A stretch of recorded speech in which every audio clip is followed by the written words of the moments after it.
یہ جو اب تیسری صورت آ رہی ہے اس چھوٹے گروپ کی، سب گروپ کی، سورۃ الحجر، اس کا سٹائل بالکل مختلف، مزاج منفرد، لیکن اس مجموعے کے اندر جو ہے اپنے اسلوب کے اعتبار سے یہ بالکل منفرد ہے۔ جیسے سورہ یونس، سورہ ہود جوڑے کی شکل میں، سورہ یوسف منفرد، اگرچہ اس کا ایک جوڑا ہے اور وہ ہے دوسری جگہ پر سورہ طٰہٰ، وہ اب جب پڑھیں گے تو وہاں اور بات واضح ہو جائے گی۔ دوسرا سب گروپ، اس میں یہ دو صورتیں تقریباً ایک مزاج کی، ایک ان کے درمیان جو ہے نسبت زوجیت سورہ رعد اور سورہ ابراہیم میں۔ تیسری صورت سورہ ہجر ہے۔ اب اس میں جو فرق ہے نوٹ کیجئے، سورہ رعد کے 6 رکوع ہیں اور 43 آیات ہیں، گویا کہ 7 آیات فی رکوع کا حساب بنتا ہے۔ سورہ ابراہیم کے 7 رکوع ہیں، 52 آیات ہیں، 7.5 آیت پھر رکوع۔ سورہ ہجر کے 6 رکوع ہیں، 99 آیات ہیں، 16.5 آیات فی رکوع آپ کو ملیں گی۔ یہ اصل میں قرآن مجید میں مکی صورتوں میں آپ کو اسلوب کا یہ فرق نوٹ کر لینا چاہیے کہ جو ابتدائی صورتیں نازل ہوئی اس میں آیتیں چھوٹی چھوٹی، ردم بہت تیز، جیسے کہ پہاڑی نالے ہوتے ہیں، دریا ہوتے ہیں تو ان کا پاٹ بہت کم ہوتا ہے لیکن بہاؤ بہت تیز ہوتا ہے۔ دریائے کلہاڑ جس نے بھی دیکھا ہے، دریائے سوات دیکھا ہے کالام میں یا کہیں اور، تو ان کی چوڑائی تو کچھ بھی نہیں ہوتی، بلکہ دریائے سندھ یہ پورا جو ہے، یہ شاہراہ ریشم جو ہے اس کے ساتھ دیکھیے تو نیچے معلوم ہوتا ہے چھوٹی سی کوئی لکیر پانی کی ہے، اس کے سوا کچھ بھی نہیں۔ لیکن جب وہی دریا آتے ہیں میدانوں میں تو اب آپ کو معلوم ہے دریا سندھ جب دریا خاں کے پاس سے گزرتا ہے تو وہ 14 میل چوڑا بھی ہوا کرتا تھا، بارشوں کے زمانے میں 14 میل چوڑائی، اسی طریقے سے نیچے باولپور کے ایریا میں۔ تو یہ فرق ہے ان آیات کا۔ جو ابتدائی مکی صورتیں ہیں، آیتیں چھوٹی چھوٹی، ان میں صوتی آہنگ بہت نمایاں، اس میں ایک موسیقی اور زنا کا پہلو بہت ہی واضح، اور اس میں جو ہے مضامین پھیل کر آتے ہیں، کھل کھل کر آتے ہیں، بڑی جو مضامین بہت گہرے ہوتے ہیں اور بہت پختہ ہوتے ہیں، احکمت آیات ہوں۔ بعد میں جو صورتیں آئی ہیں مکی دور میں ہی ان مزاج بدلنا شروع ہوا، درمیانی دور میں کچھ اور آخری میں آ کر اب آیتیں بڑی بڑی ہیں، لمبی لمبی ہیں، اور یہ چیز جا کر پھر مدنی دور میں پھر انتہا کو پہنچ جاتی ہے۔ ایک آیت، آیت الکرسی، آیت البر وہ ہم پڑھ چکے، آیت الدین، ایک آیت کتنی بڑی۔ پھر وہاں ظاہر بات ہے کہ وہ ردم بھی اتنا نمایاں نہیں رہتا جتنا کہ آپ سورہ قاف میں دیکھتے ہیں، سورۃ النجم میں دیکھتے ہیں، سورہ رحمان میں دیکھتے ہیں، سورہ واقعہ میں دیکھتے ہیں، سورہ ملک میں دیکھتے ہیں۔ یہ جو صورتیں ہیں آخری جو 2 گروپس کی ہیں، انہی کی طرح کی ایک صورت یہ سورہ ہجر ہے۔ اصل میں زمانہ نزول کے اعتبار سے یہ ابتدائی 4 سالوں کی صورت ہے۔ اب یہ کہ مصحف میں یہاں کیوں رکھی گئی ہے، اب میں بہت ہی جرأت کر کے ایک بات کہہ رہا ہوں، اللہ عالم، میں یہ سمجھتا ہوں کہ یہ جو کہ ان صورتوں کا یہ سلسلہ بہت طویل ہو گیا اور اس میں ایک طرح کی مونوٹنی سی پیدا ہو رہی ہے، مضامین جو ہیں تقریباً ایک ہی طرح کے دوہرا کر آ رہے ہیں، وہی ایک ان کا مطالبہ، معجزہ دکھاؤ، حصی کو نشانی دکھاؤ، اس کا جواب۔ تو رد و قدح جو ہے یہ تمام صورتیں جو ہم نے پڑھ لی ہیں، 5 صورتیں، ان کے اندر مزاج ایک ہی ہے۔ تو گویا کہ اس مونوٹنی کو اللہ تعالیٰ نے چاہا کہ ختم کر کے، اور ابتدائی دور کی ایک صورت جس کا مزاج مختلف ہے ان صورتوں سے، اس کو یہاں شامل کر دیا گیا۔ البتہ یہ ہے کہ سورہ شعراء جو ہے، میں نے آپ کو بتایا تھا کہ 227 آیتیں ہیں اس کی، کل 14 رکوع ہے، تقریباً یہی اوسط بنے گا اس کا، 16-17 آیتیں ہر رکوع کے اندر۔ سورہ شعراء اس سے بہت مشابہ ہے اس سورہ ہجر کا مضمون۔ دوسری بات یہ نوٹ کر لیجئے کہ یہاں پر خاص طور پر وہ جو میں نے آپ سے عرض کیا تھا کہ جو پاروں کی تقسیم ہوئی ہے اس میں کوئی حکمت پیش نظر نہیں رکھی گئی، اور یہ دور صحابہ میں تھا بھی نہیں۔ اب دیکھیے کہ سورہ ہجر کی صرف ایک آیت ہے کہ جو 13ویں پارے میں شامل ہے، اور اس کے بعد پوری صورت جو ہے ربما یود الذین کفروا، یہ پوری جو ہے دوسرے پارے 14ویں پارے کے اندر ہے۔ یہی صورت ہم دیکھ آئے ہیں سورہ ہود کے اندر۔ سورہ ہود کی صرف چند آیتیں ہیں کہ جو 11ویں پارے میں تھی، اس کی 5 آیتیں جو ہیں یہ 11ویں پارے میں اور باقی پوری صورت 12ویں پارے میں۔ تو پاروں کی تقسیم جو ہے یہ اصل میں وہ بعد کے زمانے میں کی گئی ہے، اور اس میں ان چیزوں کو مد نظر نہیں رکھا گیا، جبکہ منزلیں پوری صورتیں، 3 صورتیں، 5 صورتیں، 7 صورتیں، جیسے کہ میں آپ کو بتا چکا ہوں۔ مکی اور مدنی صورتوں کے گروپ ہے، پوری صورتیں۔ یہ گروپ جو ہیں ان کے اندر بھی اور منزلوں کے اندر بھی، منزلوں کا تذکرہ چونکہ دور صحابہ میں بھی پایا جاتا ہے، لیکن یہ کہ یہاں پر ہم دیکھتے ہیں کہ پاروں کے معاملے میں یہ چیز موجود نہیں ہے۔ بسم اللہ الرحمن الرحیم، الف لام را، یہ اس سلسلے کی آخری صورت ہے. اب الف لام را، 5 صورتیں الف لام را سے اور ایک صورت الف لام میم را. تلک آیات الکتاب و قرآن مبین، یہ اللہ کی کتاب کی آیات ہیں اور قرآن مبین کی آیات ہیں. ربما یود الذین کفروا لو کانوا مسلمین، ایک وقت آئے گا کہ وہ لوگ کہ جنہوں نے کفر کیا تھا حسرت کے ساتھ کہیں گے کاش کہ ہم اسلام لے آتے. وہ وقت آئے گا، ان کا کفر ان کے لیے حسرت بن جائے گا. ذرہم یاکلوا ویتمتعوا، اے نبی چھوڑیے ان کو، نظر انداز کر دیجئے، اپنی توجہ ان کی طرف سے ہٹا لیجئے. یہ کھا پی لیں، تمتع کر لیں، فائدہ اٹھا لیں، زمین کے اندر رہ کر جو کھانا پینا ہے، جو چرنا چگنا ہے کر لیں. وَيُلْهِهِمُ الْعَمَلُ، اور امیدیں ان کو غافل کیے رکھے. یہ جو یلہہم العمل ہے، الہا یلہی الہاءً، غافل کر دینا. حدیث میں آتا ہے ما قل و کفا خیر مما کثر و الہا، اگر کوئی شے کم ہے لیکن کفایت کر جائے، آپ کی ضرورت پوری ہو جائے، یہ اس سے کہیں بہتر ہے کہ زیادہ ہو اور وہ غافل کر دے. اگر زیادتی ہے، فراوانی ہے، رزق کی سر و سامان موجود ہے، ہر چیز، کوئی ضرورت کبھی اٹکتی نہیں، تو اللہ یاد نہیں آئے گا، اللہ سے غفلت ہو جائے گی. اس سے بہتر یہ ہے کہ ضرورت تو پوری ہو جائے، کسی کے سامنے دستے سوال دراز نہ کرنا پڑے، لیکن یہ ہے کہ اس سے زیادہ نہ ہو کہ تاکہ غفلت نہ ہو. ما قل و کفا خیر مما کثر و الہا، الہاکم التکاثر، وہ صورت مبارکہ ذہن میں رکھیے. وَيُلْهِهِمُ الْعَمَلُ، طول عمل کہلاتا ہے. یہ انسان لمبے لمبے نقشے بناتا چلا جاتا ہے، میں یوں کروں گا، پھر ایسے کروں گا، پھر اس طرح کروں گا، پھر اس سے یہ کہ وہ کارخانہ بنا لوں گا، پھر ایک اور کارخانہ بنا لوں گا، یا یہ کہ اپنے پروفیشن کے اندر یہ کام کروں گا، اس طرح آگے بڑھوں گا. اسی میں مگن رہتا ہے، زندگی ختم ہو جاتی ہے. فسوف یعلمون، تو ان قریب انہیں معلوم ہو جائے گا اور انہیں حقیقت جو ہے ان پر منکشف ہو جائے گی. وما اہلکنا من قریۃ الا ولہا کتاب معلوم، اور ہم نے کسی بھی بستی کو ہلاک نہیں کیا مگر یہ کہ اس کا وقت معین تھا لکھا ہوا، اس سے پہلے وہ عذاب نہیں آیا. ما تسبق من امۃ اجلھا وما یستاخرون، اور جب وہ وقت آ جاتا تھا تو نہ کوئی امت وہ اس سے پہلے آگے بڑھ سکتی تھی اور نہ وہ پیچھے کر سکتے تھے. وہ وقت معین ہے اللہ کا، تو نہ وہ پیچھے کر سکتے ہیں نہ امت آگے بڑھ سکتی ہے. وَقَالُوا يَا أَيُّهَا الَّذِي نُزِّلَ عَلَيْهِ الذِّكْرُ إِنَّكَ لَمَجْنُونٌ، اور بڑی ڈھٹائی کے ساتھ انہوں نے کہا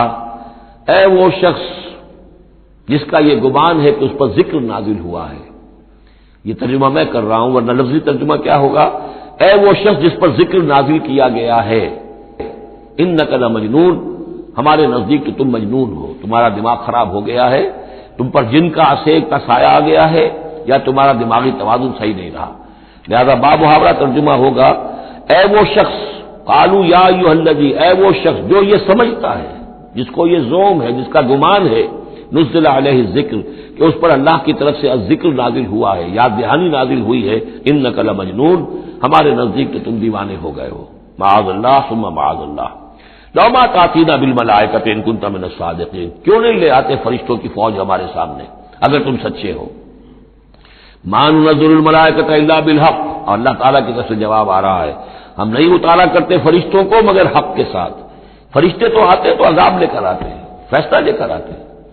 فرشتے آئے تھے حضرت لوط کی قوم کے اوپر اور سدوم اور عمورہ کی بستیوں پر عذاب لانے کے لیے آ گئے تھے. تو یہ فرشتوں کو بلانا چاہتے ہیں، اپنی شامت بلانا چاہتے ہیں. ما ننزل الملائکۃ الا بالحق، وہ تو آتے ہیں تو آخری فیصلے کے لیے آتے ہیں. وما کانوا اذا منذرین، اور پھر انہیں کوئی اور مہلت نہیں دی جاتی. انا نحن نزلنا الذکر وانا لہ لحافظون، یقیناً ہم ہی نے یہ ذکر نازل کیا ہے اور ہم ہی اس کے محافظ ہیں، ہم اس کی حفاظت کریں گے. یہ آیت مبارکہ بہت اہم ہے، جیسا کہ اس سے پہلے بھی عرض ہو چکا ہے کہ قرآن کی محفوظیت کے معاملے میں کہ اللہ تعالیٰ نے اس کی حفاظت کا ذمہ خود لیا ہے. جہاں تک تو تعلق ہے انا نحن نزلنا الذکر کا، تو یہ چیز تو اپلیکیبل ہے تورات کو بھی اور انجیل کو بھی. تورات بھی اللہ نے نازل کی، ہم پڑھ چکے سورہ مائدہ میں انا انزلنا التوراۃ فیہا ھدی ونور، فیہا ھدی ونور. انجیل نازل کی ہم نے، اس میں ہدایت بھی تھی، نور بھی تھا. لیکن دوسرا ٹکڑا انا لہ لحافظون، ہم ہی ہیں اس کی حفاظت کرنے والے. یہ صرف ایکسکلوسیو ہے معاملہ قرآن کا، اس کے سوا کسی اور صحیفہ آسمانی اور کسی کتاب سماوی کو اللہ تعالیٰ نے ضمانت نہیں دی. اور اس کی وجہ یہی ہے کہ اصل ہدایت نامہ جو ابدی ہے، جو کامل ہے، وہ ابھی آنے والا ہے، لہذا یہ سابقہ ایڈیشنز جو ہے نامکمل ایڈیشنز ہیں، یہ تو یوں سمجھیے کہ انٹرم پیریڈ کے لیے کچھ انسٹرکشنز تھی جو دے دی گئی، ان کو مستقل طور پر محفوظ رکھنے کی کوئی ضرورت نہیں تھی۔ یہ ختم نبوت پر ایک بہت بڑی دلیل ہے کہ کسی بھی قادیانی سے اگر بات کی جائے تو اگر اس سے یہ کہا جائے کہ آیا تمہارے نزدیک قرآن میں ہدایت کامل ہوئی یا نہیں، وہ جواب دے گا ہدایت تو کامل ہو گئی۔ نمبر دو، کیا تمہارے نزدیک قرآن محفوظ ہے یا نہیں؟ اگر وہ محفوظ بھی ہے تو پھر کسی اور وحی کی ضرورت کیا ہے؟ اللہ تعالیٰ کوئی کام عبث تو نہیں کرتا، ضرورت کے بغیر نہیں کرتا، کسی مقصد کے بغیر نہیں کرتا۔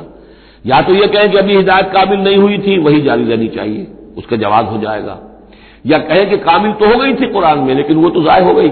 محفوظ نہیں رہی، تب بھی وحی کی کھڑکی جو ہے اس کے کھلے رہنے کا جواز پیدا ہوگا۔ لیکن اگر کوئی شخص ان دونوں باتوں کو نہ مانے بلکہ اعتراف کر لے کہ ہدایت قرآن میں کامل ہو گئی اور یہ کہ وہ محفوظ بھی ہے، تو پھر اجرائے وحی یہ تھا اصل میں جو فتنہ اٹھایا ہے غلام احمد قادیانی نے، کہ وحی تو ایک نعمت تھی، کیسے بند ہو سکتی ہے، وحی کا سلسلہ جاری رہے گا۔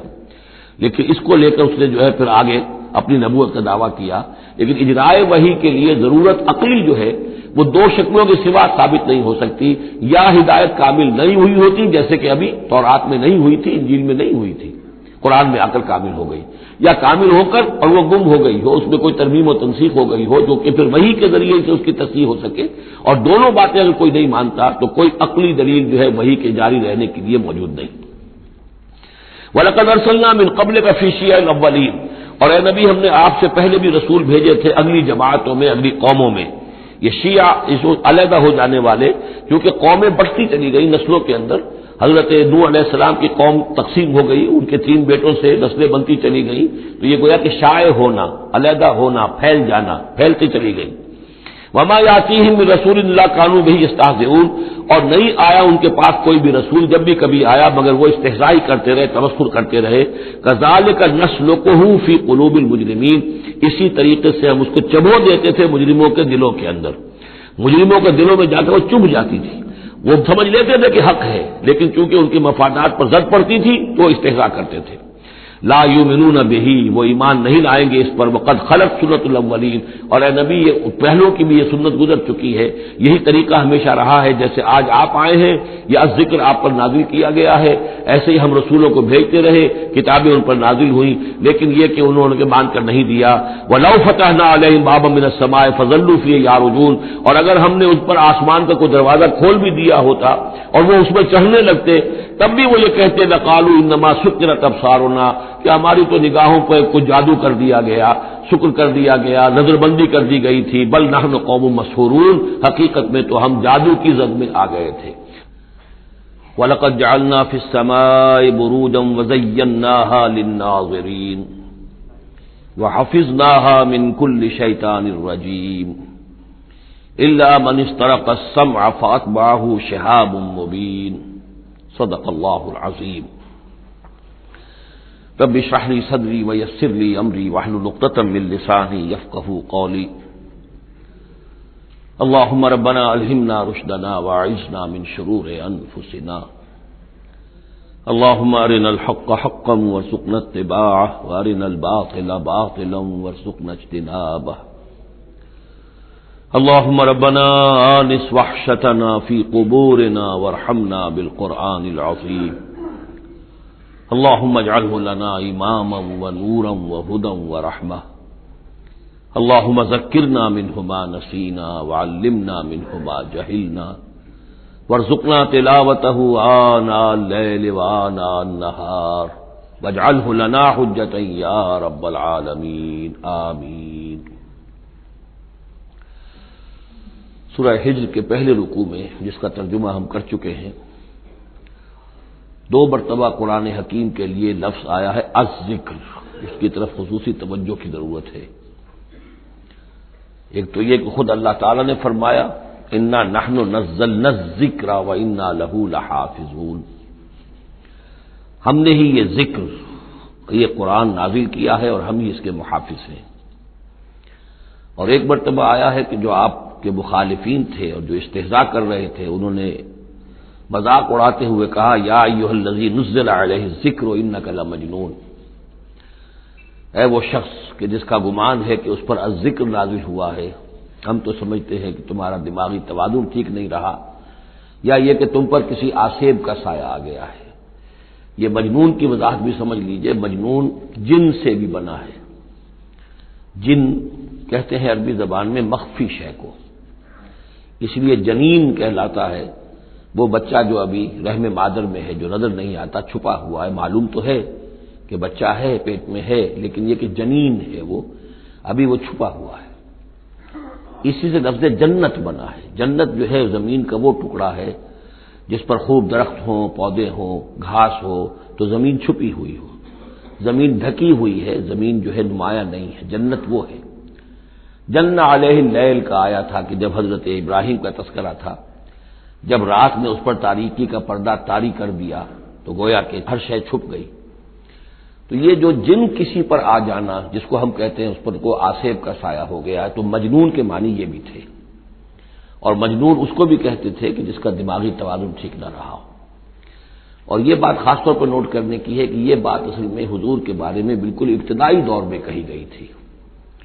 اور اس کے کہنے والوں میں وہ لوگ بھی تھے کہ جو معاندانہ انداز میں نہیں بلکہ ہمدردانہ انداز میں کہہ رہے تھے۔ یعنی بالکل شروع میں جب حضور نے دعویٰ کیا نبوت کا اور فرمایا کہ اس طرح میں تھا وہاں غار حرا میں، اور وہاں فرشتہ آیا ہے، جبرائیل آیا ہے، تو بہت سے لوگوں کو گمان ہوا کہ معلوم ہوتا ہے کہ کوئی بدروح، کوئی آسیب کا سایہ ہو گیا ہے انہیں۔ تو اس حوالے سے اس میں صرف مخالفت ابھی نہیں تھی، بلکہ اس میں ان کے لیے واقعتاً ایک بالکل چونکہ نئی بات تھی، لہٰذا یہ کہنے کا معاملہ جو ہے اس پہلو سے بھی تھا کہ اچھے بھلے آدمی تھے، ہم سوچتے تھے کہ واقعی یہ کئی دن جا کے مراقبے کرتے ہیں، اب یہ رہتے ہیں وہاں غار میں اکیلے تنہا دن رات، تو کہیں کچھ ہو نہ جائے تو معلوم ہوتا کچھ ہو گیا، تو کوئی نہ کوئی جنون کا عارضہ ہو گیا ہے یا جن کا سایہ ہو گیا۔ تو اس لفظ کو بھی سمجھ لیجیے، اور جو بتانا تھا وہ یہ ہے کہ سورہ نون جو کہ بالکل ابتدائی دور میں نازل ہوئی ہے، جس کا نام سورہ قلم بھی ہے، 29ویں پارے کی دوسری سورت، اس میں بھی یہی بات جو ہے کہی گئی ہے۔ اسی کے حوالے سے میں آپ کو بتا رہا ہوں کہ یہ سورہ مبارکہ جو ہے بالکل ابتدائی دور کی صورتوں میں سے ہے، اسی مشابہت کی وجہ سے۔ قرآن مجید کا ذکر ہونا اس معنی میں ہے، کئی مرتبہ واضح کر چکا ہوں کہ قرآن کا فلسفہ یہ ہے کہ جو ایمانی حقائق ہیں، خاص طور پر اللہ کی ذات کا علم اور اس کی صفات کا علم، وہ روح انسانی کے اندر موجود ہے، بس صرف اس پر ظہور کا پردہ طاری ہو گیا۔ جیسے آپ کو کوئی چیز پہلے معلوم تھی، اب یاد نہیں رہی، معلوم تھی لیکن اب بھول گیا۔ بھولنے کا مطلب کیا ہے کہ وہ آپ کی یادداشت کے ذخیرے میں کہیں نیچے اتر گئی ہے۔ وہ حافظ خانہ جو ہے، ہر انسان کی میموری جو ہے، اب اس کے نہ معلوم کتنے تہخانے ہیں، ان میں کسی نچلے تہخانے میں جا کر چھپ گئی ہے، وہ آپ کے شعور کی سطح پر نہیں ہے۔ تو کوئی چیز جس کا اس سے تعلق ہو، وہ اگر سامنے آئے گی تو فوراً وہ چیز یاد آ جائے گی۔ ایک دوست سے سال ہو گئے ملاقات نہیں، کبھی خیال بھی نہیں آیا، بھول گئے آپ اس کو، لیکن اچانک کبھی اس نے کوئی رومال آپ کو دیا تھا، کوئی قلم دیا تھا، آپ نے ٹرنک میں رکھا ہوا تھا، ٹرنک کھولا، وہ قلم یا رومال دکھائی دیا، فوراً دوست یاد آ گیا۔ تو یہ قلم یا یہ رومال جو ہے یہ آیت ہے، یہ نشانی ہے، اس نشانی سے آپ کو ایک بھولی بسری بات یاد آ گئی۔ اسی طرح یہ آیات آفاقیہ، آیات انفسیہ، آیات قرآنیہ، یہ آیات ہیں، نشانیاں ہیں یاد دلانے کے لیے، تاکہ اللہ یاد آ جائے۔ حقیقت میں اللہ تعالیٰ کا علم اور اللہ کی معرفت سوئی ہوئی ڈورمنٹ پوزیشن میں، ڈورمنٹ کنڈیشن میں ہماری روح میں موجود ہے۔ تو الذکر، دی ریممبرنس یا دی ریمائنڈنگ، یہ اصل میں وہ چیزیں کہ جو روح انسانی کے اندر موجود ہیں، لیکن جن پر ظہور کے اور نسیان کے پردے پڑ گئے ہیں، ان پردوں کو ہٹا کر تازہ کرنا۔ وَلَقَدْ جَعَلْنَا فِي السَّمَاءِ بُرُوجًا، اور ہم نے آسمان میں برج بنائے۔ یہ بھی ابھی ہم نہیں کہہ سکتے کہ ان کی اصل حقیقت کیا ہے، یہ بھی آیات متشابہات میں سے شمار ہوں گے۔ وَزَيَّنَّاهَا لِلنَّاظِرِينَ، اور ہم نے اسے مزین کر دیا ہے آسمان کو اور برجوں کو دیکھنے والوں کے لیے، جو بھی ستارے نظر آتے ہیں، کیا رنگا رنگ نقشہ آسمان پر نظر آتا ہے۔ وَحَفِظْنَاهَا مِن كُلِّ شَيْطَانٍ رَجِيمٍ، البتہ اب یہ وہ بات ہے جو ایمان بالغیب کے حوالے سے ہمیں ماننی ہوگی کہ ان ستاروں کا ایک کام یہ بھی ہے کہ اللہ تعالیٰ نے ان کو گویا کہ پہرے کی جگہیں بنایا ہے، ہم نے حفاظت کی ہے ان کی ہر شیطان رجیم سے، جو بھی شیطان مردود ہے اس کی طرف سے حفاظت کا یہ سارا سامان ہے کہ جو آسمانوں میں کیا گیا ہے۔ اب اس کے لیے آج میں چاہتا ہوں کہ وہ بات آپ سمجھ لیں اچھی طرح کہ جیسے آپ آگے آ بھی جائے گا کہ انسانوں کی تخلیق جو ہے وہ تو یوں سمجھیے اس کائنات کے تخلیق کے اعتبار سے بڑی ریسنٹ شے ہے، بڑی ماضی قریب کی بات ہے۔ انسانوں سے بہت پہلے جنات پیدا کیے گئے تھے، جنات سے بہت پہلے ملائکہ پیدا کیے گئے تھے، اور انسانوں کی ارواح بھی اسی دور میں پیدا کی گئی جبکہ یہ ملائکہ پیدا کیے گئے تھے۔ تو جتنی مخلوقات کو ہم جانتے ہیں، بہت سی مخلوقات اب بھی ایسی ہوگی کہ جس کا ہمیں کوئی شعور نہیں، ادراک نہیں، ہم جانتے ہی نہیں۔ جیسے ابھی ہمیں ریسنٹلی معلوم ہوا وائرس بھی کسی بلا کا نام ہے، اس سے کچھ پہلے ہمیں معلوم ہوا بیکٹیریا بھی کسی چیز کو کہتے ہیں، ورنہ یہ کہ ان چیزوں کا کوئی علم ہمیں نہیں تھا۔ ابھی پتہ نہیں اور کیا کیا چیزیں ہیں کہ جو ظہور میں آنے والی ہیں، لیکن جو چیزیں بھی آج تک ہم جانتے ہیں ان میں یوں سمجھیے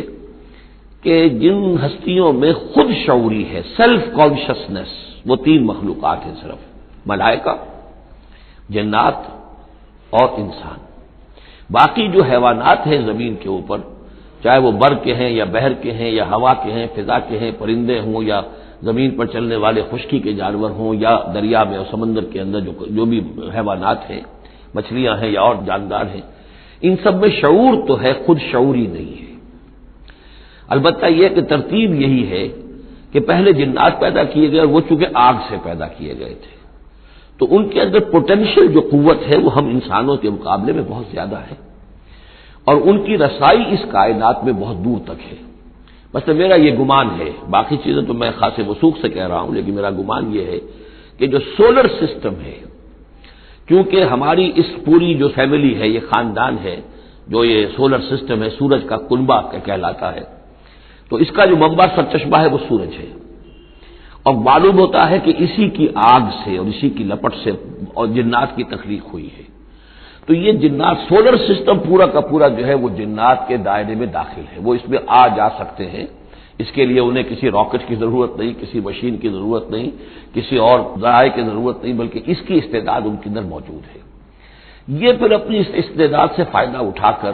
اس سے آگے جب ملائکہ کے ذریعے سے کچھ احکام اترتے ہیں، آسمان سے اللہ تعالیٰ کی کوئی تدبیر ہے، ملائکہ کے حوالے کیے گئے ہیں، تو یہ پھر ان سے کچھ چیزیں اچکنے کی کوشش کرتے ہیں تاکہ وہ جا کر انسانوں میں سے جو وہ عامل لوگ ہیں، کاہن لوگ ہیں، ان کو جا کے ان کو کچھ بتا دیں کہ اب یہ ہونے والا ہے۔ اس لیے کہ ملائے اعلیٰ میں فیصلہ ہو گیا، اللہ تعالیٰ کے ہاں ایک چیز کی تدبیر جو ہے وہ طے ہو گئی، اب اللہ تعالیٰ نے فرشتوں کے حوالے کیا ایگزیکیوشن کے لیے۔ ایسے ہی ہے جیسے کہ پریزیڈنٹ ہاؤس سے تو ایک حکم جو ہے وہ جاری ہو گیا، اب اس کا اجرا ہوا ہے، اب کوئی ٹائپ کرے گا، ٹائپ کر کے اسے ڈسپیچ کرے گا، وہ پھر کسی جگہ پر پہنچے گا، پہنچتے پہنچتے وقت لگے گا۔ اگر وہ جو ٹائپسٹ ہے جس نے ٹائپ کیا ہے وہ ٹیلی فون کرتے کہ صاحب اب یہ حکم آنے والا ہے، وہ تو آ جائے گا، تو ظاہر بات ہے وہ حکم تو پہنچ گیا اس کو، اور اس کے حوالے سے وہ جس شخص کو اس نے یہ خبر دے دی ہے وہ اپنی دکان چمکا سکتا ہے کہ دیکھیے مجھے پہلے سے معلوم تھا کہ یہ حکم آنے والا ہے۔ تو اس کائناتی حکومت کے اندر یہ سلسلہ ہے جس کے لیے کہ پھر اللہ تعالیٰ نے اس سولر سسٹم سے آگے کی جو بھی یونیورس ہے اس میں، یہ میرا گمان ہے جو میں عرض کر رہا ہوں اللہ عالم، اس میں جنات کو آگے بڑھنے سے روکنے کے لیے ان ستاروں کے اندر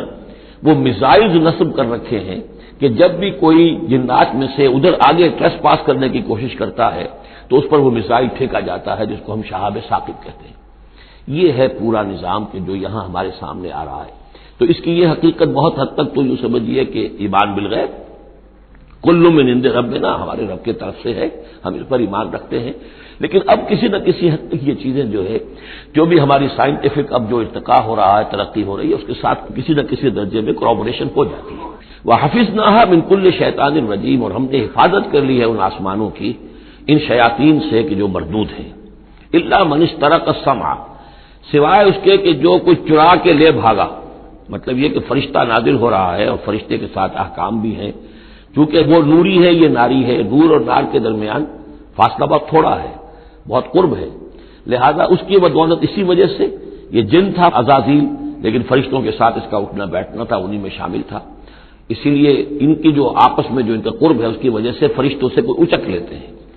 الا من استرق السمع، اگر کسی نے کوئی چیز سن لی اور سن کر وہ بھاگا، فاتبعہ شہاب مبین، تو اس کا پیچھا کرتا ہے ایک انگارہ چمکتا ہوا۔ یہ مثائل ہیں کہ جو اللہ تعالیٰ نے نصب کیے ہوئے ہیں۔ والارض مددناها، اور زمین کو ہم نے پھیلا دیا جیسے بستر پھیلایا جاتا ہے، والقینا فیہا رواسیا، اور اس میں ہم نے لنگر ڈال دیے۔ یہ پہاڑ جو ہے قرآن مجید بار بار کہتا ہے کہ زمین کا جو اسٹیبلائزنگ ایفیکٹ ہے ان پہاڑوں کا زمین کی حرکت کے دوران۔ فَأَنبَتْنَا فِيهَا مِن كُلِّ شَيْءٍ مَوْزُونٍ، اور اس میں ہم نے اگا دی ہر شے جو کہ بہت ہی اندازے سے ہے، یعنی یہ کہ جو بھی کوئی ایک شے بھی اگر ایک حد سے آگے بڑھ جائے تو وہ باقی ساری چیزوں کو ختم کر دے گی۔ بعض ایسی مچھلیاں ہیں کہ اگر ان کی جو ریپروڈکٹیو صلاحیت ہے، جتنے ان کے انڈے ہوتے ہیں وہ سب انڈے جو ہے وہ مچھلیاں بن جائیں تو چند ہی سال کے اندر یہ زمین جو ہے اس سے کئی گنا حجم جو ہے وہ ایک مچھلی کی اولاد سے اور ایک مچھلی کی نسل سے وجود میں آ جائے گا۔ تو ایک کنٹرول کیا ہوا اللہ نے ہر شے کے اوپر، تمام چیزیں جو ہے وہ ایک اندازے کے مطابق، ایک وزن کے ساتھ، ایک اندازے کے ساتھ اس دنیا میں چل رہی ہے۔ بالکل شیء موزون، ہر چیز جو ہے وہ ایک اندازے اور وزن کے مطابق ہے۔ وجعلنا لکم فیہا معاش، اور ہم نے اس میں تمہارے لیے طرح طرح کے معاش کے سلسلے پیدا کر دیے۔ ومن لستم لہ برازقین، اور ہم تو ان کو بھی روزی کا سامان دیتے ہیں جن کو تم رزق نہیں دیتے۔ ایک تو یہ ہے کہ تمہارے پاس گھوڑا بندھا ہوا ہے، تمہیں فکر رہتی ہے چارہ اس کو دینا ہے، کچھ نہ کچھ دانہ ڈالنا ہے، لیکن کتنی مخلوقات ہماری ہے کہ تم نہیں ہو اس کو رزق دینے والے، ہم رزق پہنچا رہے ہیں۔ وَإِن مِّن شَيْءٍ إِلَّا عِندَنَا خَزَائِنُهُ، اور نہیں ہے کوئی شے مگر یہ کہ ہمارے پاس تو اس کے خزائن ہیں، لا متناہی، ہماری ریسورسز جو ہیں وہ یہ کہ لمیٹڈ نہیں ہے، لیکن وما ننزلہ الا بقدر معلوم، ہم نہیں نازل کرتے اس میں سے مگر ایک اندازے کے مطابق جو طے شدہ ہے۔ یعنی یہ کہ سٹور تو بہت بڑا ہے، لیکن یہ کہ سٹور سے جو ایشو ہوتا ہے اللہ تعالیٰ کے ہاں ہر چیز کا، تو اس کا ایشو ہونا جو ہے وہ اندازے کے مطابق ہے، ایک حساب کتاب کے ساتھ ہے، ورنہ جیسا کہ میں نے کہا کیوس ہو جائے۔ وارسلنا الرياح لواقح، اور ہم بھیج دیتے ہیں ہوائیں جو بوجھل ہوتی ہیں یا بوجھل کرنے والی ہوتی ہیں۔ لواقح کا مفہوم پہلے تو یہ سمجھا جاتا تھا کہ چونکہ وہ بادلوں کو لے کر آتی ہیں اس اعتبار سے، لیکن اب ادھر ایک اشارہ ہو رہا ہے جدید سائنس کے حوالے سے کہ پولن گرینز جو ہیں وہ بھی ہواؤں کے ذریعے سے آتے ہیں، اور وہ پھر آ کر پھولوں کو جب وہاں فرٹیلائزیشن ہوتی ہے تو اس سے پھر وہ فصل بنتی ہے۔ تو ہوائیں جو ہیں وہ گویا کہ بار آور کرتی ہیں، اور اس طریقے سے یہ نباتاتی نظام چل رہا ہے۔ فانزلنا من السماء ماء، پھر ہم نے اتار دیا آسمان سے پانی، فاسقیناکموہ، پھر ہم نے وہ پانی تمہیں پلایا، تمہارے پینے کے لیے بندوبست کیا۔ وما انتم لہ بخازنین، اور دیکھو تم اس کا سٹور نہیں کر سکتے، اس کا خزانہ نہیں بنا سکتے۔ کہاں کس طرح بناؤ گے خزانہ؟ واقعہ یہ ہے کہ یہ جو واٹر سائیکل ہے اس دنیا میں، یہ بھی اللہ تعالیٰ کے عظیم، یعنی سمجھیے کہ کرشموں میں سے اور اللہ کے معجزات میں سے بہت بڑا معجزہ ہے کہ یہ جو ہمارے پہاڑوں کے اوپر اتنے بڑے بڑے گلیشیئرز ہیں، یہ کیا ہے؟ یہ واٹر سٹوریج ہے، ٹینکس ہے۔ یہیں سے تو پانی ہے جو آ رہا ہے نیچے، وہ پگھل رہا ہے سب دھوپ سے، اور پھر وہ ندی نالوں سے ہو کے دریاؤں میں آیا، اور دریاؤں سے ہوتا ہوا زیر زمین سوتوں میں سے بھی گزر رہا ہے۔ وہ آپ نے کہیں پمپ سے نکال لیا، کہیں کنواں کھود لیا، پھر وہ پانی سارا کا سارا سمندروں کے اندر پہنچ گیا، ڈرین ہو گیا، پھر سمندر سے اب یہاں پر دھوپ کی تمازت سے بخارات بن رہے ہیں، اور وہ بخارات اوپر جا رہے ہیں، پھر وہ واپس جا رہا ہے، پھر وہ جو اوور ہیڈ ٹینکس ہیں وہ پھر جو ہے ریپلینش ہو رہے ہیں، وہ ساری جو کمی ہو گئی تھی پھر نئی برف پڑ گئی ہے، نیا سٹور۔ یہ جو نظام ہے اللہ کا، اور یہ واٹر سائیکل سے ہی زندگی قائم ہے۔ مبدأ حیات پانی ہے، مادہ تخلیق حیوانات کا، اس دنیا کے حیوانات ہیں ان کا مادہ تخلیق مٹی ہے، مادہ تخلیق جنات کا آگ ہے، مادہ تخلیق انسانی ارواح اور ملائکہ کا نور ہے، لیکن مبدأ حیات جو ہے، حیات انسانی جو ہے یہاں پر، یا حیات حیوانی جو زمین کی ہے، اس پلینٹ کے اوپر جو زندگی ہے، اس کا مبدأ پانی ہے، اس حیات کا۔ تو اب یہ پانی کا سائیکل ہے جو چل رہا ہے۔ وما انتم لہ بخازنین، تم اس پانی کا کتنا خزانہ کر سکتے ہو، کتنا سٹور کر سکتے ہو، کس طرح کا نظام چلا سکتے ہو، کتنے بڑے پیمانے پر یہ واٹر سائیکل جو ہے اللہ تعالیٰ نے اس دنیا کے اندر چلایا ہوا ہے۔ وَإِنَّا لَنَحْنُ نُحْيِي وَنُمِيتُ، اور یہ یقیناً ہم ہی ہیں جو باقی بھی رکھتے ہیں اور موت بھی وارد کرتے ہیں، زندہ بھی رکھتے ہیں اور موت بھی وارد کرتے ہیں۔ وَنَحْنُ الْوَارِثُونَ، اور پھر ہم ہی وارث ہوں گے، ہر شے ختم ہو جائے گی، کسی کی کوئی ملکیت نہیں رہے گی، ساری کی ساری چیزیں پھر ہماری ہی کائنات ہے، ہماری ہی ملکیت ہے۔ وَلَقَدْ عَلِمْنَا الْمُسْتَقْدِمِينَ مِنْكُمْ وَلَقَدْ عَلِمْنَا الْمُسْتَأْخِرِينَ، ہمارے علم میں سے ہے کون لوگ تم میں سے آگے بڑھیں گے۔ اب دیکھیے چونکہ ابتدائی زمانے کی صورت ہے یہ، اب کون لوگ ہوں گے جو آگے بڑھ کر قرآن کو سینے سے لگائیں گے، کون لوگ ہوں گے جو محمد کی دعوت پر لبیک کہیں گے، یعنی جو ہم پڑھ چکے ہیں سورہ توبہ میں، السابقون الاولون من المہاجرین والانصار والذین اتبعوہم باحسان، یہ کون لوگ ہوں گے ہمیں معلوم ہے، ہم تو پہلے سے جانتے ہیں کہ ابو بکر ایک لمحے کی دیر نہیں لگائے گا، ہمیں معلوم ہے کہ عثمان کو ایک کچھ زیادہ وقت نہیں لگے گا، ہمیں معلوم ہے کہ ابو بکر کی تبلیغ سے یہ طلحہ اور زبیر اور عبد الرحمن ابن عوف اور سعید ابن زید اور یہ سب لوگ جو ہے ایمان لے آئیں گے، اور ہمیں یہ بھی معلوم ہے کون پیچھے رہ جائے گا، وہ بھی ہمیں معلوم ہے۔ وَلَقَدْ عَلِمْنَا الْمُسْتَقْدِمِينَ مِنْكُمْ وَلَقَدْ عَلِمْنَا الْمُسْتَأْخِرِينَ وَإِنَّ رَبَّكَ هُوَ يَحْشُرُهُمْ، اور پھر آپ کا رب ان سب کو جمع کرے گا۔ انہ حکیم علیم، یقیناً وہ کمال حکمت والا اور علم رکھنے والا ہے۔ اب جو اگلا رکوع آ رہا ہے سورہ مبارکہ کا، یہ اس اعتبار سے بڑا اہم ہے کہ اس میں تخلیق انسانی کے ضمن میں ایک بڑی ثقیل اصطلاح استعمال ہوئی ہے، اور یہ ثقیل اصطلاح 3 مرتبہ آئی ہے۔ اب ظاہر بات ہے کہ قرآن مجید جو ہے اگر اس طرح کی کوئی شکل اختیار کرتا ہے تو کوئی نہ کوئی حکمت اور ضرورت اس کی پشت پر ہوتی ہے۔ وَلَقَدْ خَلَقْنَا الْإِنسَانَ مِنْ صَلْصَالٍ مِّنْ حَمَإٍ مَّسْنُونٍ، اور یقیناً ہم نے انسان کو بنایا ہے اس مٹی سے جو سنی ہوئی تھی گارے کی اور پھر سوکھ کر کھنکنے لگی۔ حَمَإٍ مسنون، سنا ہوا گارا جس میں سے بدبو بھی اٹھ رہی ہو۔ دیکھیے یہ جو انسان کے مادہ تخلیق کے ضمن میں قرآن میں الفاظ آئے ہیں اب ان کو گنتے جائیے۔ نمبر 1 تراب، مٹی سے بنایا انسان کو، مٹی میں پانی مل گیا گارا بن گیا تو اس کو کہتے ہیں تین، من تین، خلقتنی من نار وخلقتہ من تین، یہ سورہ اعراف میں ہم پڑھائے ہیں۔ ابلیس نے کہا تھا کہ مجھے تو نے بنایا آگ سے اور اس کو بنایا آدم کو گارے سے، اور مجھے حکم دے رہا ہے کہ میں اس کے سامنے جھکوں، میں تو اس کے سامنے نہیں جھک سکتا۔ 3 کے بعد آیا تین لازب، گارا پڑا رہے تو وہ جب اس کے اندر چپچپاہٹ پیدا ہو جاتی ہے، اور یہ پرانے زمانے میں ہوتا تھا، اب تو میں سمجھتا ہوں کہ جدید نسل کو تو ان چیزوں کا علم ہی نہیں ہے۔ کچے گھر بنتے تھے تو انہیں لیپتے تھے، پوتتے تھے، گارا بناتے تھے، تغاری ہوتی تھی، پھر مٹی کے اندر تھوڑی سی توڑی ڈال دیتے تھے۔ کوئی آرگینک میٹر ڈالیں گے تو فرمنٹیشن ہوگی، فرمنٹیشن ہوگی تو لیس سا اٹھے گا، ورنہ یہ کہ گارا جو ہے اس گارے سے اگر پلسٹر کریں گے تو وہ پھٹ جائے گا۔ لیکن جب وہ گارا ذرا سن جاتا ہے، اس میں لیس پیدا ہو جاتا ہے، تو پھر اب جب آپ اس کے ساتھ لیپتے تھے دیواروں کو، میں نے تو اپنے بچپن میں یہ سب دیکھا ہے، ایسے گھروں میں ہم رہے بھی ہیں کہ جن میں یہی فرش بھی اسی طریقے سے لیپے ہوئے ہوتے تھے اور دیواریں بھی ہوتی تھی، تو یہ کہ پھر اس کے اندر وہ ایک لیس سا پیدا ہو جاتا ہے فرمنٹیشن سے، وہ تین لازم ہے۔ اس سے اگلی سٹیج یہ ہے کہ اب وہ سڑنے لگے، یہ یعنی فرمنٹیشن اتنی پہنچ گئی کہ اس میں ہے حمیم مسنون، سنا ہوا گارا۔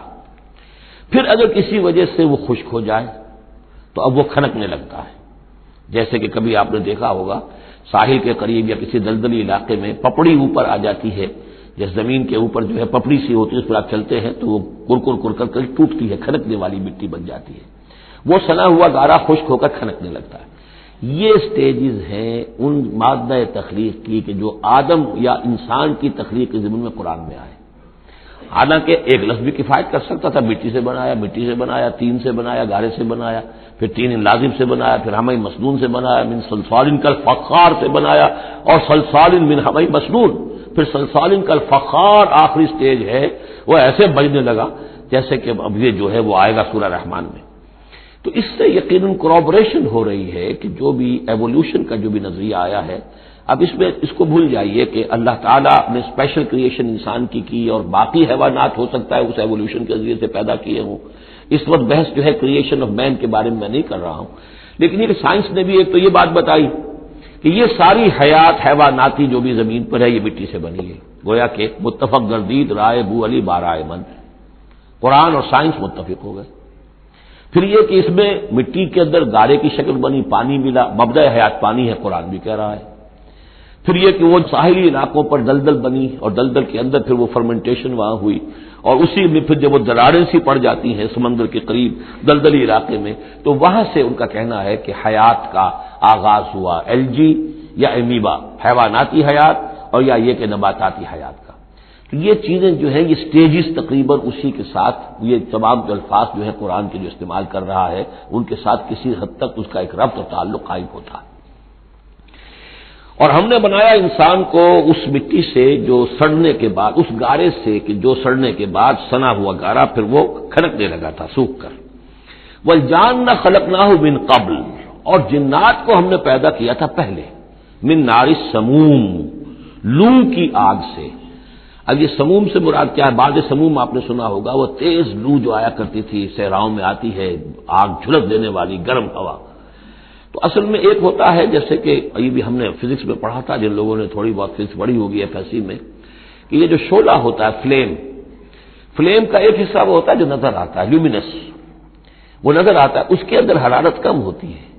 اور ایک انویزیبل جو ہوتا ہے اس کے گرد حالہ جو نظر نہیں آتا، اس میں ہوتی ہے تیزی شدید جو ہوتی ہے، سب سے زیادہ ٹیمپریچر جو ہوتا ہے وہ اس میں ہوتا ہے کہ جو اس کا حصہ نظر نہیں آتا. اس حصے سے آگ کی اس لو کی لپٹ سے یا لو کی لپٹ سے جو بھی اسے کہیں، اس سے ہم نے جنات کو پیدا کیا. لیکن یہ سمجھ لیجئے کہ اس سے جنات پیدا کیے گئے لیکن وہ آگ نہیں ہے. ہم مٹی سے پیدا کیے گئے لیکن مٹی نہیں ہے. اب ایک یہ کہ قلب ماہیت ہو چکی ہے، ہمارا جو یہ پروٹوپلازم ہے، جو ہمارے ٹیشوز ہیں، باڈی ٹیشوز، وہ مٹی تو نہیں ہے، اگرچہ سورس مٹی ہے، بنے مٹی سے ہیں، لیکن اب مٹی نہیں ہے. دوبارہ اگرچہ پھر یہ گل سڑ کر مٹی ہو جائیں گے، اس وقت مٹی نہیں ہے. اسی طریقے سے جنات آگ سے بنائے گئے لیکن آگ نہیں ہے، ہاں ان کا مادہ تخلیق آگ ہے. اور دوسرا یہ معلوم ہو گیا کہ وہ انسانوں کی تخلیق سے بہت پہلے پیدا کیے گئے. وَإِذْ قَالَ رَبُّكَ لِلْمَلَائِكَةِ إِنِّي خَالِقٌ بَشَرًا مِّن صَلْصَالٍ مِّنْ حَمَإٍ مَّسْنُونٍ، اور یاد کرو جب کہ کہا تھا آپ کے رب نے فرشتوں سے کہ میں بنانے والا ہوں ایک بشر اس کھنکھناتے ہوئے سنے ہوئے گارے سے. پھر وہی الفاظ من صلصال من حمأ مسنون، ثقیل لفظ ہے، ثقیل اصطلاح ہے.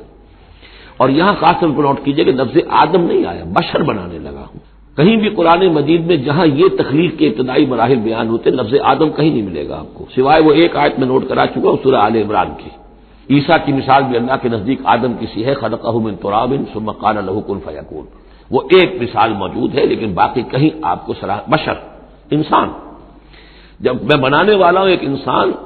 اس مٹی سے سنے ہوئے گارے کی جو سوکھ کر کھنکھنانے لگی ہے. فَإِذَا سَوَّيْتُهُ، جب میں اس کا تسویہ کر لوں.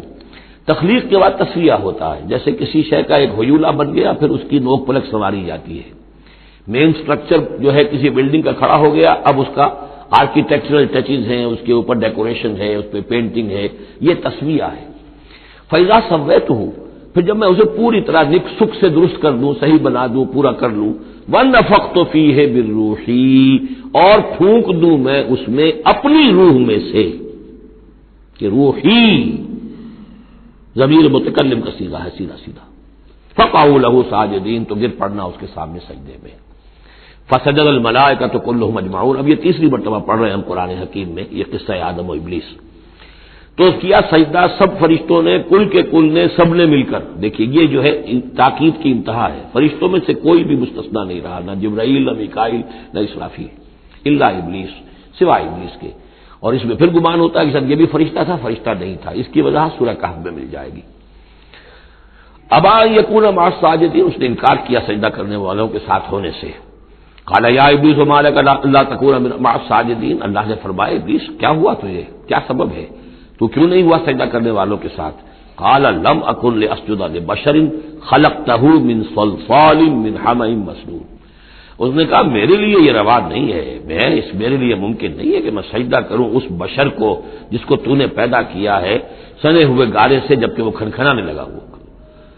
قال فاخرج منها فإنك رجيم، اللہ نے فرمایا تو نکل جاؤ یہاں سے، اس میں سے نکل جاؤ اس لیے کہ اب تم مردود ہو گئے ہو. وَإِنَّ عَلَيْكَ اللَّعْنَةَ إِلَىٰ يَوْمِ الدِّينِ، اور اب تم پر لعنت رہے گی یوم الدین تک، جزا و سزا کے دن تک، یوم بعث بعد الموت تک. قال رب فانظرنی الی یوم یبعثون، تو اس نے درخواست کی کہ پروردگار پھر مجھے ذرا مہلت دے دے، ڈھیل دے دے اس دن تک کے لیے جس دن کے یہ دوبارہ اٹھائے جائیں گے. قال فإنک من المنظرین، اللہ تعالیٰ نے اسی شان بے نیازی کے ساتھ فرمایا اچھا جاؤ ٹھیک ہے، تمہیں ڈھیل دے دی گئی، تمہیں یہ رخصت مل گئی، تمہیں یہ چھوٹ مل گئی، مہلت مل گئی. الی یوم الوقت المعلوم، اس وقت معین کے دن تک، یعنی یہ کہ اس وقت تک تم زندہ رہو گے. وہ ابلیس جو ہے جن،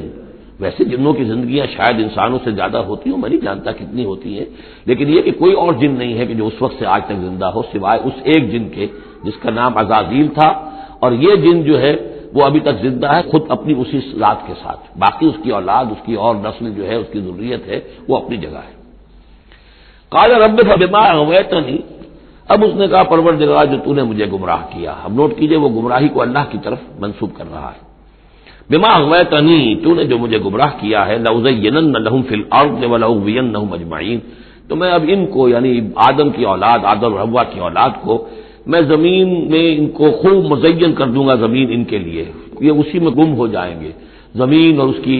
چمک دمک اور اس کی رونقیں اور زیبائشیں آرائشیں ان کی نگاہوں میں کھب جائیں گی، وَلَأُغْوِيَنَّهُمْ أَجْمَعِينَ، تجھے بھول جائیں گے، وہ لگ جائیں گے انہی چیزوں کے اندر، اور میں ان سب کو گمراہ کر کے چھوڑوں گا، لَأُغْوِيَنَّهُمْ أَجْمَعِينَ، سب کو، إِلَّا عِبَادَكَ مِنْهُمُ الْمُخْلَصِينَ، سوائے ان میں سے ان کے کہ جن کو تو اپنا خاص بندہ بنا لے، تو اپنا خاص بندہ بنا لے، مخلص کر لے، یہاں پہ وہی لوٹ کیجئے، مخلص ہے، مخلصین، جن کو تو خالص کر لے اپنے لیے، ظاہر بات ہے کہ اس پر تو میرا زور نہیں چلے گا، باقی یہ کہ میں کسی کو چھوڑوں گا نہیں۔ قال هذا صراط علی مستقیم، اللہ تعالیٰ نے فرمایا ٹھیک ہے، یہ راستہ ہے میری طرف سیدھا، یعنی یہ میرے اور تمہارے درمیان معاملہ طے ہو گیا، میں نے تمہیں چھوٹ دی، تم اپنا زور لگا لو، جس طرح بھی چاہو بہکا لو، باقی یہ کہ ان عبادی لیس لک علیہم سلطان، میرے بندوں پر تجھے اختیار کوئی نہیں ہوگا، یعنی اختیار کسی بھی انسان پر نہیں ہے، یہ نہیں کہ جس کو اللہ نے مخلص کر لیا ہو اس پر اختیار نہیں، اختیار اسے کسی بھی انسان پر نہیں ہے۔ ان عبادی لیس لک علیہم سلطان الا من اتبعک من الغاوین، سوائے ان کے کہ جو خود تیری پیروی کرے، خود غاوین میں سے ہو، خود ان کے اندر غوا ہو، خود ان کے اندر سرکشی ہو، خود وہ جو ہے وہ اپنی نفس پرستی کی طرف مائل ہو، نہ وہ اب تو تیری پیروی کریں گے، ان کو تو جدھر چاہے لے جا، جس کھائی میں چاہے لے جا کے ان کو پھینک دے، اور جس جہنم کی جس وادی میں چاہے ان کو گرا دے، مجھے اس سے دلچسپی نہیں، لیکن یہ کہ میرے کسی بندے پر تجھے اختیار حاصل نہیں ہوگا۔ وَإِنَّ جَهَنَّمَ لَمَوْعِدُهُمْ أَجْمَعِينَ، اور پھر جہنم ہی ان سب کا ٹھکانہ ہوگا، سب کا جو بھی تیری پیروی کریں گے۔ لہا سبعۃ ابواب، اس جہنم کے 7 دروازے ہیں، لکل باب منہم جزء مقسوم، اور ان میں سے ہر دروازے کے لیے ہم نے ایک اس کا نصیب مقرر کر رکھا ہے کہ اتنے جن اتنے انسان اس سے جائیں گے، ہو سکتا ہے کہ وہ بڑے بڑے کبیرہ گناہوں کے حوالے سے کہ یہ لوگ جو ہے جو ان گناہوں میں ملوث ہوں گے وہ اس دروازے سے جائیں گے، جو ان گناہوں میں ملوث ہوں گے وہ اس سے جائیں گے، واللہ اعلم۔ ان المتقین فی جنات وعیون، اب وہی سائملٹینیس کنٹراسٹ کہ جب جہنم والوں کا تذکرہ ہوا تو متقین کا بھی، اور جو اہل تقوی ہوں گے فی جنات وعیون، وہ ہوں گے جنتوں میں، باغات میں اور چشموں میں، ادخلوها بسلام آمنین، ان سے کہا جائے گا داخل ہو جاؤ ان باغات میں پورے امن کے ساتھ، کوئی خوف نہیں، کوئی اندیشہ نہیں۔ وَنَزَعْنَا مَا فِي صُدُورِهِم مِّن غِلٍّ، یہ مضمون پہلے بھی آ چکا ہے، اور ہم نکال دیں گے ان کے دلوں میں سے جو کچھ قدورت ہوگی، اہل ایمان کی آپس میں کوئی شکوہ، کوئی شکایت، کسی سے کوئی تکدر ہو، کوئی غل ہو، وہ ہم نکال دیں گے۔ علی سرر متقابلین، وہ بیٹھے ہوئے ہوں گے تختوں کے اوپر ایک دوسرے کے آمنے سامنے۔ جب کسی سے ناراضگی ہو تو آدمی آنکھیں چار نہیں کرتا بلکہ نظر چڑا جاتا ہے، لیکن جب کوئی ایسی بات نہیں، دل صاف ہے، تو آمنے سامنے بیٹھ کے باتیں کریں گے، سینگ آئی ٹو آئی۔ متقابلین لا یمسهم فیہا نصب، انہیں نہیں پہنچے گی اس میں نہ تو کوئی تکان، وما هم منها بمخرجین، نہ پھر وہ اب اس سے نکالے جائیں گے، جب اہل جنت میں داخل ہونے کے بعد کسی کا وہاں سے نکلنے کا امکان نہیں۔ نبئ عبادی، اے نبی میرے بندوں کو بتا دیجئے، انی انا الغفور الرحیم، کہ میں یقیناً غفور ہوں، رحیم ہوں۔ میری اصل شان تو یہ ہے، لیکن وان عذابی هو العذاب العلیم، میری ایک دوسری شان بھی ہے، اور وہ یہ ہے کہ میرا عذاب تو وہ بھی بہت دردناک عذاب ہے، لہذا کوئی آدمی جو ہے وہ نڈر نہ ہو جائے، نچنت نہ ہو جائے، وہ میری مغفرت کی امید بھی رکھے، میری رحمت سے آس بھی لگائے رکھے، لیکن یہ کہ میرے عذاب سے ڈرتا بھی رہے، بین الخوف والرجاء، یہ کیفیت رہنی چاہیے۔ وَنَبِّئْهُمْ عَنْ ضَيْفِ ابراہیم، اور ذرا ان کو بتا دیجئے حالات ابراہیم کے جو مہمان آئے تھے ان کے بارے میں، وہی جو پہلے ہم پڑھ چکے ہیں سورہ ہود میں۔ اذ دخلوا علیہ فقالوا سلاما، جب وہ داخل ہوئے حضرت ابراہیم کے ہاں مکان پہ آئے، انہوں نے کہا سلام۔ قال انا منکم وجلون، تو حضرت ابراہیم نے کہا کہ ہمیں تو تم سے کچھ خوف آ رہا ہے، آپ لوگ کون ہیں، ذرا اپنی آئیڈینٹی بتائیے۔ قالوا لا تخف انا نبشرک بغلام علیم، انہوں نے کہا کہ نہیں ڈریے نہیں، ہم تو آپ کو ایک بڑے صاحب علم بیٹے کی بشارت دینے آئے ہیں۔ قال بشرتمونی علی ان مسنی الکبر فبما تبشرون، تو حضرت ابراہیم نے فرمایا کہ یہ کیا بشارت آپ مجھے دے رہے ہیں، اس کے باوجود، علی یہاں علی الرغم کے معنی میں، اس کے باوجود کہ مجھ پر بڑھاپا طاری ہو چکا ہے، تو ذرا سوچ سمجھ کے بشارت دیجیے، کوئی غلطی تو نہیں لگی ہے آپ کو۔ قالوا بشرناک بالحق، ان کا نہیں، ہم نے بشارت آپ کو دی ہے حق کے ساتھ، قطعی اور حقیقی بات ہے، شدنی امر ہے، یہ ہو کر رہنے والا ہے۔ فلا تکن من القانتین، تو اے ابراہیم آپ تو پھر نا امید لوگوں میں سے تو نہ ہو جائیے، مایوس نہ ہو جائیے۔ قال ومن یقنط من رحمت ربہ الا الضالون، تو حضرت ابراہیم نے کہا کہ ہاں یہ بات تو آپ صحیح کہہ رہے ہیں، اللہ تعالیٰ کی رحمت سے مایوس تو صرف وہی ہو سکتے ہیں جو گمراہ ہوں۔ یہ اللہ کی قدرت، اللہ کی رحمت، عین بڑھاپے میں اللہ مجھے اولاد دے دے، 87 برس کی عمر میں بیٹا دے دے، جیسے اس نے حضرت یحییٰ کی والدہ کو جو کہ بالکل بانجھ رہی ساری عمر، اور حضرت زکریا جو ہیں بہت بوڑھے ہو چکے تھے، اسی طریقے سے معاملہ یہاں بھی ہوا ہے۔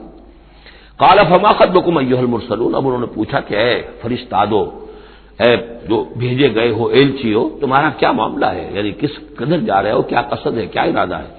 قالوا انا ارسلنا الى قوم مجرمین، ان کا کہ ہمیں بھیجا گیا ہے ایک مجرم قوم کی طرف، الا آل لوط، سوائے آل لوط، آپ لوط کے گھر والوں کو، اس کے گھر والوں کو تو ہم بچا لیں گے، انا لمنجوہم اجمعین، ان سب کو ہم بچا لیں گے، نجات دیں گے، الا امرأتہ، اس میں بھی ایک استثناء ہے سوائے اس کی بیوی کے، قدرنا انہا لمن الغابرین، ہم نے یہ اندازہ کر لیا ہے کہ وہ جو ہے پیچھے رہنے والوں میں سے ہوگی۔ فلما جاء آل لوط المرسلون، تو جب یہ لوط کے گھر پہنچے یہ فرشتادے بھیجے ہوئے اللہ کی طرف سے ایلچی جو آئے تھے، قال انکم قوم منکرون، وہی بات حضرت لوط نے فرمائی کہ آپ لوگ کچھ اجنبی سے لوگ ہیں، میں آپ کو جانتا نہیں، آپ کون لوگ ہیں، کہاں سے تشریف لائے ہیں؟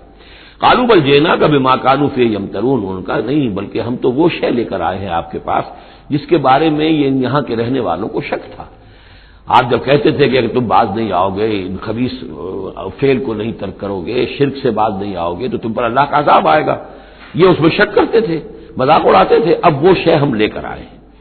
وَأَتَيْنَاكَ بِالْحَقِّ وَإِنَّا لَصَادِقُونَ، اب ہم اللہ تعالیٰ کے آخری فیصلے کے ساتھ، قطعی اور شدنی فیصلے کے ساتھ آئے ہیں اور ہم سچے ہیں، جو بات ہم کہہ رہے ہیں وہ درست ہے۔ فَأَسْرِ بِأَهْلِكَ بِقِطْعٍ مِّنَ اللَّيْلِ، تو آپ اپنے گھر والوں کو لے کر نکل جائیے رات کے ایک حصے میں، کہ ابھی رات باقی ہو، صبح ہونے سے پہلے پہلے نکل جائیے، وَاتَّبِعْ أَدْبَارَهُمْ، اور آپ بھی ان کے پیچھے پیچھے جائیے، وَلَا يَلْتَفِتْ مِنكُمْ أَحَدٌ، اور کوئی آپ میں سے پیچھے مڑ کر اب دیکھے نہیں، یعنی کوئی دوستی، کوئی یاد آ رہی ہو، کوئی تعلقات اب ستا رہے ہوں دل کو، وَامْضُوا حَيْثَ تُؤْمَرُونَ، اور اب چلے جائیے وہاں جہاں آپ کو حکم ہوا ہے، وَقَضَيْنَا إِلَيْهِ، اور یہ بات ہم نے اس کو بتا دی، یہ فیصلہ ہم نے کنوے کر دیا اسے، ذَلِكَ الْأَمْرُ، یہ فیصلہ، ان دابر هؤلاء مقطوع مصبحین، کہ ان لوگوں کی جڑ صبح ہوتے ہی کاٹ دی جائے گی، یعنی یہ کہ اس پوری قوم کو تہس نہس کر دیا جائے گا، دونوں شہر جو ہے نسیہ منسیہ کر دیے جائیں گے، یہاں کوئی ایک متنفس بھی نہیں بچے گا۔ وجاء اہل المدینہ یستبشرون، اور اب آئے لوگ وہ دوڑے ہوئے بدماش لوگ جو ہیں وہ خوشیاں مناتے ہوئے آئے کہ بڑے خوبصورت لڑکے جو ہیں آج مہمان ہو کر آئے ہیں لوط کے ہاں، تو ہمارے لیے بڑا اچھا موقع ہے۔ قال ان هؤلاء ضیفی فلا تفضحون، حضرت لوط نے ان سے کہا یہ دیکھو میرے مہمان ہیں، مجھے رسوا نہ کرو، واتقوا اللہ ولا تخزون، اللہ کا تقوی اختیار کرو اور میری بے آبروئی مت کرو۔ قالوا اولم ننهک عن العالمین، انہوں نے کہا کہ دیکھو لوط، ہم نے تمہیں تمام جہانوں والوں سے روکا ہوا نہیں ہے کہ تم ٹھیکہ مت لو کسی کا، ہم جس کے ساتھ جو چاہیں کریں، تم کون ہوتے بیچ میں آنے والے، تم کو ٹھیکیدار بن گئے ہو پوری دنیا کے۔ اولم ننهک، کہ ہم نے منع نہیں کیا تمہیں کہ تمام جہان والوں کی حمایت میں نہ کھڑے ہو جایا کرو۔ قال ہؤلاء بناتی ان کنتم فاعلین، ان کا ہی میری بیٹیاں حاضر ہیں، اگر تمہیں کچھ کرنا ہی ہے تو یہ کہ ظاہر اللہ تعالیٰ نے تمہارے لیے جو جوڑے بنائے ہیں تو وہ تو عورتیں ہیں، تو وہ ہے، میں عرض کر چکا ہوں، اس سے مراد یہ بھی لی گئی ہے کہ میری قوم کی جو یہ بیٹیاں ہیں تمہارے گھروں میں پڑی ہیں جن کو تم نے چھوڑا ہوا ہے، اصل میں تو تمہارے لیے اللہ تعالیٰ نے وہ فطری راستہ بنایا تھا، یا یہ کہ انہوں نے اتمام حجت کے لیے، جس کو کہتے ہیں پنجابی میں برے کو گھر پہنچانا، یہ آخری بات بھی کہی ہو کہ میں ایسا ہی اگر کوئی معاملہ ہے تو کوئی دو بڑے سردار جو ہیں انہیں کہا ہو کہ میں اپنی بیٹیوں کا نکاح تم سے کیے دیتا ہوں، تمہیں اگر کوئی اس طرح کی کوئی حاجت ہے، لعمرک انہم لفی سکرتہم یعمہون، تو انہوں نے کہا، یہ اللہ تعالیٰ کی طرف سے ہے، قسم ہے تیری جان کی، وہ لوگ تو اپنے اس نشے کی حالت میں بدمست تھے اور بالکل اندھے ہو گئے تھے، عین میم ہے والا ہے، یہ دل کے اندھے ہو چکے تھے۔ فاخذتہم الصیحۃ مشرقین، تو پھر انہیں آ پکڑا ایک چنگھاڑ نے اجالا ہونے کے وقت، مشرق، یہ مشرق نہیں ہے مشرق ہے، مشرق ہے اجالے کی جگہ، صبح جہاں سے نکلتی ہے وہ مشرق ہے، شرق کے معنی جو ہے اصل میں وہ روشنی ہے، تو اسی سے یہ مشرقین، صبح ہونے کا وقت،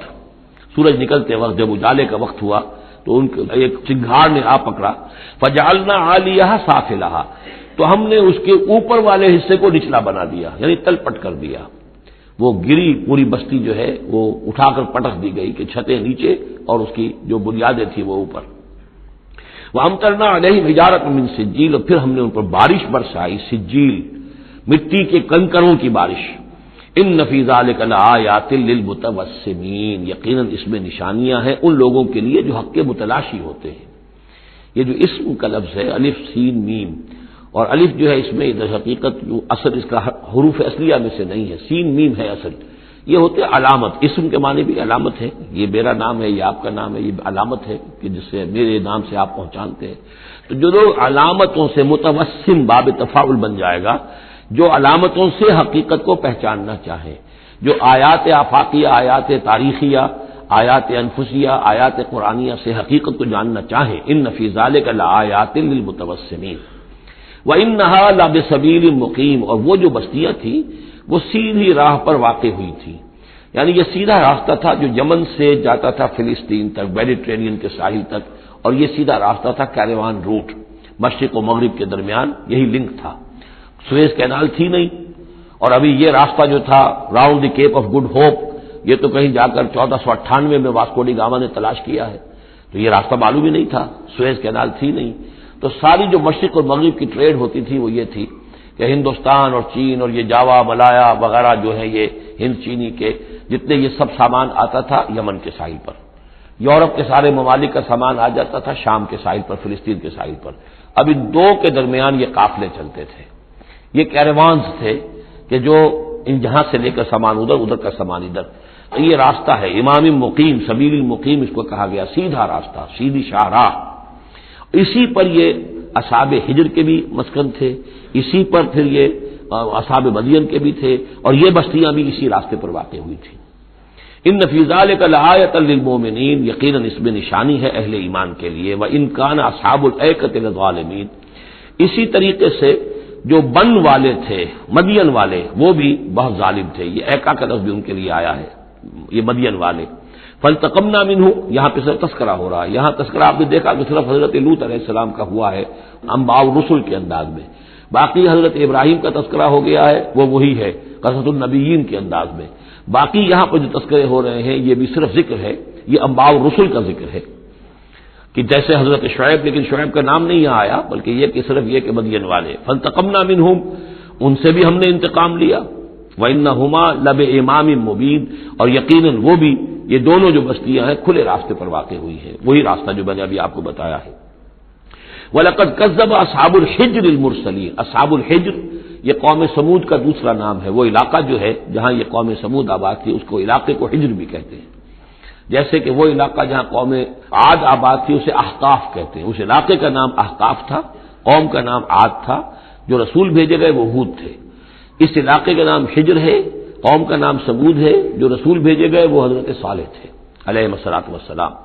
وَلَقَدْ كَذَّبَ أَصْحَابُ الْحِجْرِ الْمُرْسَلِينَ، اسی طرح ہجر والوں لوگوں نے بھی، اس علاقے کے لوگوں نے بھی جھٹلایا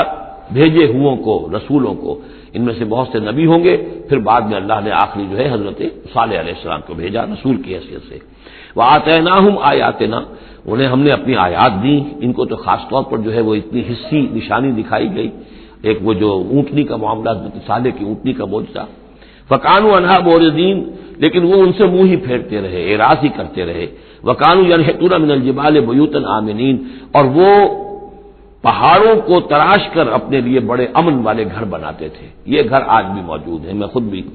ایک مرتبہ گیا ہوں اور دیکھ کر آیا اس پورے علاقے کو۔ فَأَخَذَتْهُمُ الصَّيْحَةُ مُصْبِحِينَ، تو انہیں بھی آ پکڑا ایک چنگھاڑ نے صبح کے وقت، فما اغنا عنہم ما كانوا یکسبون، تو کچھ نہ کام آ سکا ان کے وہ ساری کمائی جو انہوں نے کی تھی، جو کچھ انہوں نے مال اسباب جمع کیا تھا، عذاب الہی سے بچانے میں کچھ بھی مفید ثابت نہ ہوا۔ تو اس سورہ مبارکہ میں گویا کہ حضرت شعیب کا نام لیے بغیر ان کا ذکر آ گیا، حضرت صالح کا نام لیے بغیر ان کا ذکر آ گیا، حضرت لوط کا ذکر جو ہے وہ نام کے ساتھ آیا، تو تین تو ہیں وہ انباء الرسل میں سے، اور ایک حضرت ابراہیم علیہ السلام کا ذکر وہ اسی انداز میں جس انداز میں کہ سورہ ہود میں اس سے پہلے آ چکا ہے۔ اب جو آخری 15 آیات ہیں اس سورہ مبارکہ کی وہ بڑی اہم ہیں دعوت دین کے اعتبار سے، اور جس حالت میں کہ اس وقت محمد رسول اللہ صلی اللہ علیہ وسلم تھے، اور اس سے بھی آپ کو معلوم ہو جائے گا کہ یہ خاص اس دور میں نازل ہوئی ہے جبکہ حضور کی دعوت جو ہے ابھی ابتدائی مراحل میں تھی، اور ابھی آپ کو پہلے تو آپ کی دعوت کا دور تھا کہ آپ پرسن ٹو پرسن دعوت دے رہے تھے، علل اعلان اس معنی میں نہیں، ڈنکے کی چوٹ نہیں، بلکہ جن سے تعلق تھا، جن سے دوستی تھی، جن سے پرانی واقفیت تھی، جسے آپ کہیں گے کہ پرسن ٹو پرسن جو ہے دعوت چل رہی تھی، اگرچہ کوئی دور بھی حضور کی دعوت میں انڈر گراؤنڈ دور کا نہیں آیا ہے، خفیہ دعوت ایک دن کے لیے بھی نہیں۔ بعض لوگ اس دور میں بعض تحریکیں ایسی ہیں کہ جو اس کو خفیہ سے تعبیر کرتی ہیں، انڈر گراؤنڈ موومنٹ تھی یہ، تو یہ غلط ہے۔ انڈر گراؤنڈ دعوت کا حضور کی دعوت میں سیرت میں ایک دن بھی نہیں ہے۔ البتہ یہ ضرور ہے کہ جیسے ایک نیچرل ایک تدریج ہوتی ہے، اس کے اندر ایک ترقی ہوتی ہے کسی معاملے کے اندر، پہلے آپ نے ذاتی جن سے تعلقات تھے، حضرت ابوبکر بہت پرانے دوست تھے، ان سے سب سے پہلے ان سے بات کی ہے، گھر میں حضرت خدیجہ جو آپ کی اہلیہ تھی ان سے بات کی، حضرت علی ہیں جو چچا زاد بھائی ہیں بلکہ زیر تربیت ہیں، زیر کفالت ہیں، ان سے بات کی ہے، اپنا جو غلام تھا جسے آزاد کر کے منہ بولا بیٹا بنایا ہوا ہے اس سے بات کی، اس طریقے سے پرسن ٹو پرسن۔ لیکن پھر یہ کہ تقریباً 3 سال کے بعد پھر آپ کو حکم ہوا کہ اب آپ ڈنکے کی چوٹ علی الاعلان دعوت شروع، وہ آیت اس صورت میں آ رہی ہے۔ وما خلقنا السماوات والارض وما بینہما الا بالحق، اور ہم نے نہیں بنایا، تخلیق فرمایا آسمانوں کو اور زمین کو اور جو کچھ ان کے مابین ہے مگر حق کے ساتھ۔ پرپز فل کریشن ہے یہ پرپز لیس نہیں ہے، ایٹ رینڈم نہیں ہے، یہ کوئی کھلندرے کا کھیل نہیں ہے جیسے کہ ہندو مائتھولوجی میں ہے، رام کی لیلا ہے، جیسے کوئی بچہ ہے کھیلتا ہے۔ اب بچے کے کھیلنے میں کوئی حکمت تھوڑا ہی ہوتی ہے، اس نے ایک کھلونا اٹھایا اور پٹخ دیا، پھر کوئی دوسرا اٹھایا پھر پٹخ دیا، پھر پہلا اٹھا لیا، اب اس میں کوئی حکمت تو نہیں ہے۔ اسی طریقے سے رام جی جو ہے کھیل رہے ہیں، جس کو چاہتے ہیں تخت سے اٹھا کر زمین پہ پٹخ دیتے ہیں، جس کو چاہتے ہیں وہ جو تیلی کو اٹھا کے وہ راجا بنا دیتے ہیں، تو یہ کھیل ہے رام کا، رام کی لیلا ہے یہ، تو یہ تصور اسلام میں نہیں ہے۔ یہ کائنات کی تخلیق بالحق ہے۔ ربنا ما خلقت ھذا باطلا سبحانک فقنا عذاب النار، تیری ذات اس سے بہت اعلیٰ اور عرفہ ہے، پاک ہے کہ تیرے بارے میں یہ گمان کیا جائے کہ تو نے یہ کائنات ایسے ہی بنا دی کھیلنے کے لیے، اور یہ کوئی آپ تیرا مشغلہ ہے نہیں۔ وما خلقنا السماوات والارض وما بینہما الا بالحق وان الساعۃ لآتیۃ، اس حق کا فیصلہ یہ ہے، اس حق کا منطقی نتیجہ یہ ہے کہ قیامت آ کر رہے، اس لیے کہ باقی تمام چیزیں تو انسانوں کے لیے پیدا کی گئی ہیں، ان کی ساری توجہ یہی ہو جائے گی انسان کاہے کے لیے پیدا کیا گیا، اور خاص طور پر انسان میں جو اخلاقی حص رکھی گئی ہے، by very nature, by his very nature he knows this is good this is evil, یہ جو اس کے اندر ایک شعور ہے، ایک تمیز ہے، یہ ایول ہے یہ گڈ ہے، یہ اچھا ہے یہ برا ہے۔ اب اس کا نتیجہ کیا نکل رہا ہے؟ یہاں تو الٹے نتیجے نکلتے ہیں، بہت سے اچھے لوگ جو ہیں انہیں فاقے آ رہے ہوتے ہیں، اور بہت بدماش جو ہیں وہ یہاں پہ عیش کر رہے ہوتے ہیں۔ تو یقیناً کوئی اور زندگی ہونی چاہیے، اور یقیناً کوئی دن ہونا چاہیے کہ جس میں بھرپور حساب کتاب ہو جائے،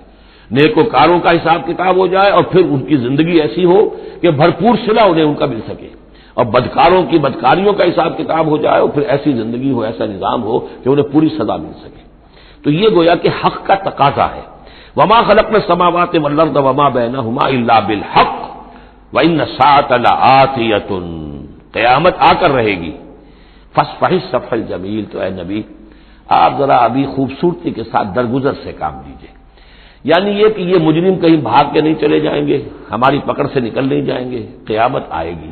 یہ کیفر کردار کو پہنچ جائیں گے۔ ابھی آپ ذرا تحمل کیجئے، صبر سے کام لیجئے۔ فاصفح الصفح الجمیل، ابھی ہماری مرضی اس میں ہے کہ ہم ان کی رسی دراز کریں، یہ جو کچھ کہہ رہے ہیں برداشت کر لیجئے، سن لیجئے،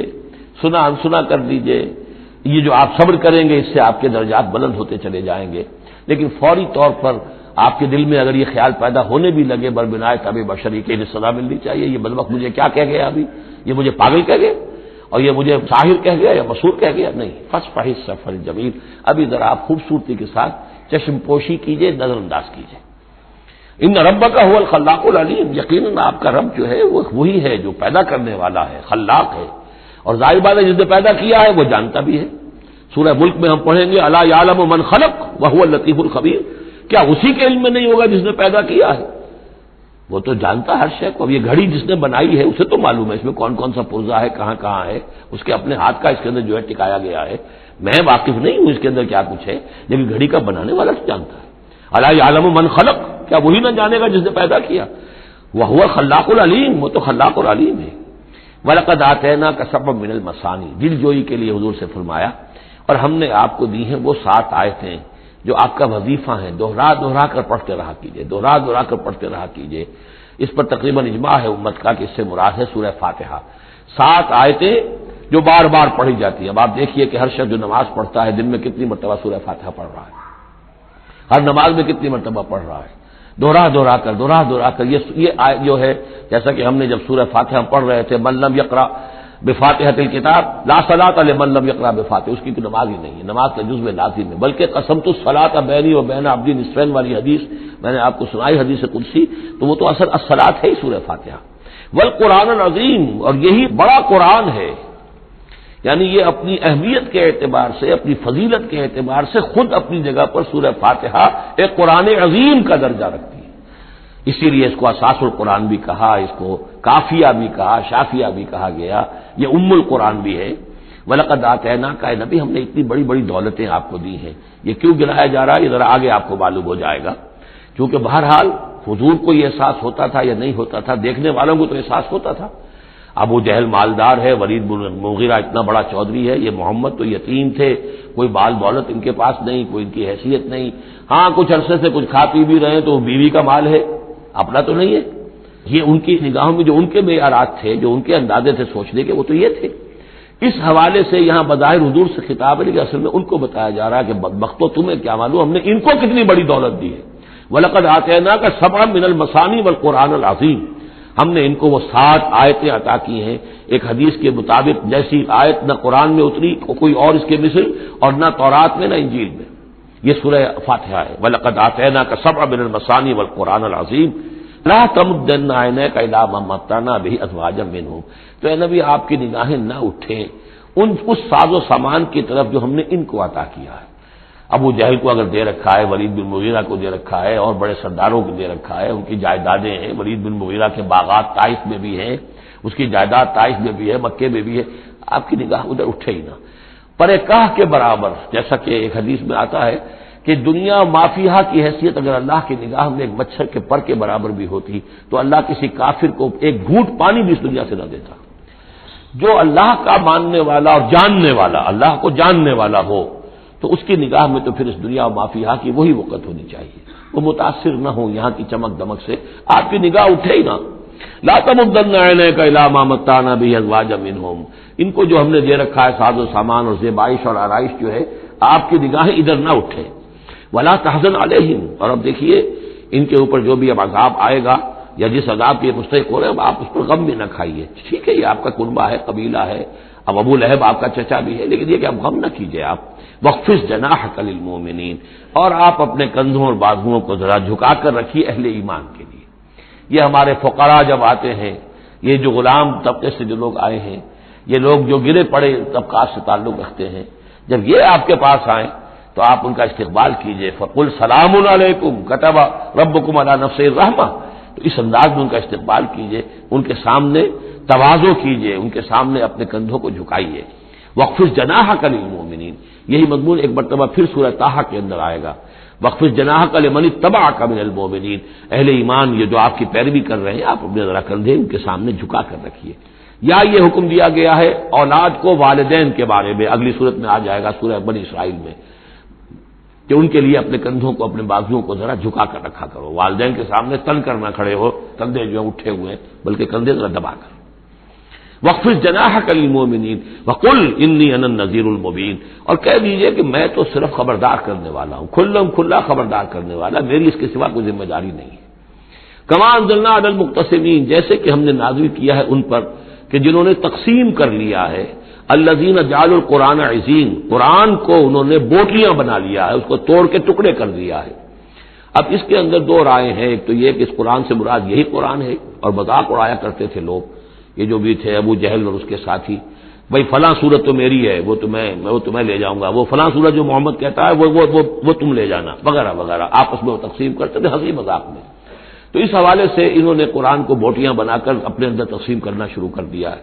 ایک رائے یہ ہے، مجھے وہ زیادہ قرین قیاس معلوم ہوتا ہے کہ قرآن کے لفظ کا اطلاق تورات پر بھی ہوا ہے،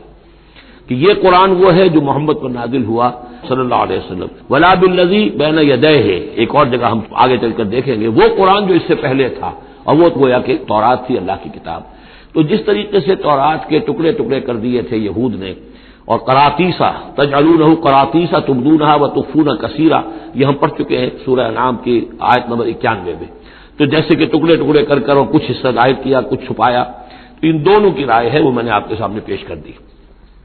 فوربک لنسألنہم اجمعین، تو تیرے رب کی قسم اے محمد صلی اللہ علیہ وسلم، ان سب کو ہم جمع کر کے رہیں گے،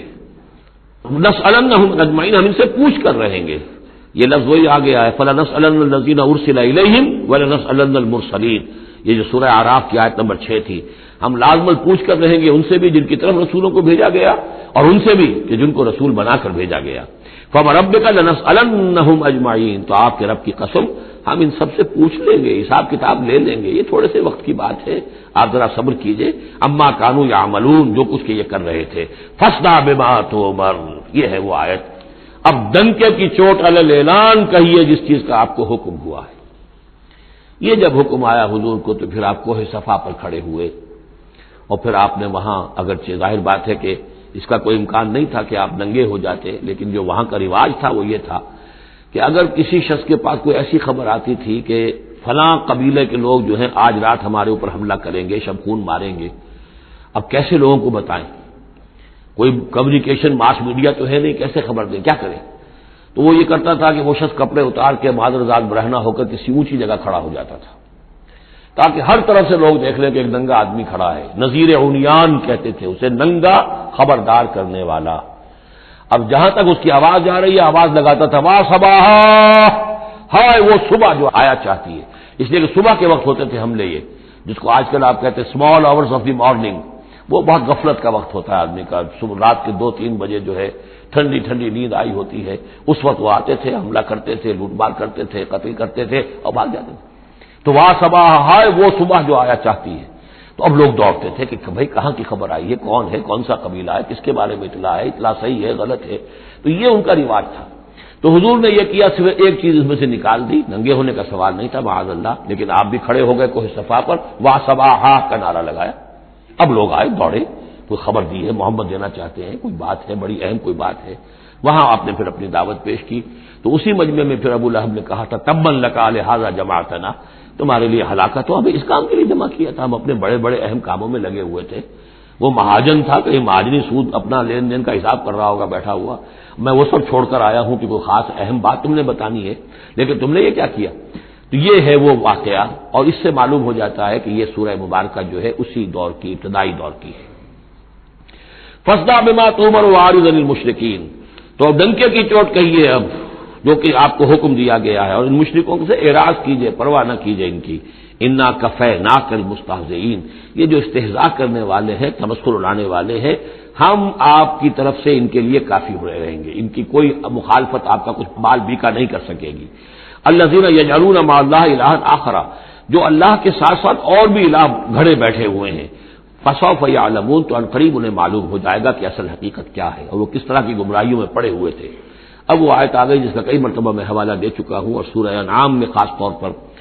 وَلَقَدْ نَعْلَمُ، اے نبی ہمیں خوب معلوم ہے، اَنَّكَ يَضِيقُ صَدْرُكَ بِمَا يَقُولُونَ، کہ جو کچھ یہ لوگ کہہ رہے ہیں اس سے آپ کا سینہ بھیجتا ہے. کسی نے پاگل کہہ دیا، کسی نے مجنون کہہ دیا، آصیب کا سایہ آ گیا، کوئی ہمدردی کے انداز میں آ کے کہتا ہے. عتبہ ابن ربیعہ ایک دفعہ آیا،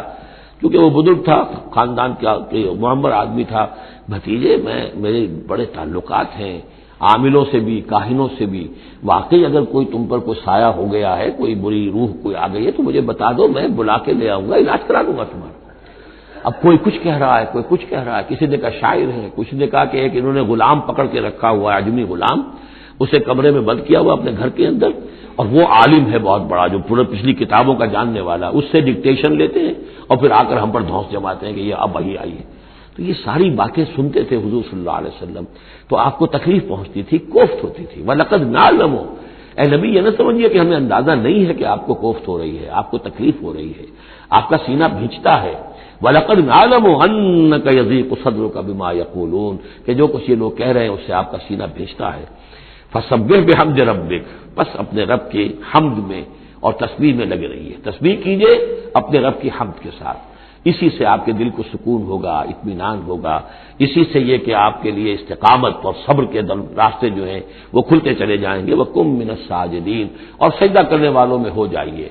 آپ سجدہ کیجئے، تسبیح کیجئے، حمد کیجئے اپنے رب کے ساتھ. تعلق مع اللہ ہے کہ جو ان تمام سختیوں کو آپ کے لیے آسان کر دے گا. جتنا اللہ سے اپنے اس قلبی اور ذہنی رشتے کو مضبوط سے مضبوط تر بنائیں گے، اتنی ہی یہ تمام چیزیں جو ہیں آپ پر ہلکی ہوتی چلی جائیں گی۔ وَاعْبُدْ رَبَّكَ حَتَّىٰ يَأْتِيَكَ الْيَقِينُ، اور اپنے رب کی بندگی میں، پرستش میں لگے رہیے یہاں تک کہ وہ یقینی بات آ جائے۔ اور وہ یقینی بات کیا ہے؟ جو یقینی شے ہے، شدنی ہے، موت، یعنی یہ کہ تا دم آخر دم فارغ مباش، اندر ہی رہ میں تراش و میں خراش، آخری وقت تک اس بندگی میں اپنے لگے رہیے، جو بھی آخری موت جب تک آ جائے۔ یا موت سے مراد یہ بھی ہو سکتا ہے یقین سے، یقینی بات اللہ کی مدد آ جائے، اللہ کی طرف سے غلبہ حاصل ہو جائے اور اللہ تعالیٰ کی نصرت آ جائے، اللہ کا فیصلہ آ جائے، لیکن عام طور پر گمان یہی ہے کہ اس سے مراد موت ہے۔ وَاعْبُدْ رَبَّكَ حَتَّىٰ يَأْتِيَكَ الْيَقِينُ، اور اپنے رب کی بندگی اور پرستش میں لگے رہیے یہاں تک کہ وہ یقینی شے وقوع پذیر ہو جائے۔ بارک اللہ لی و لکم فی القرآن العظیم ونفعنی وإیاکم بالآیات والذکر الحکیم۔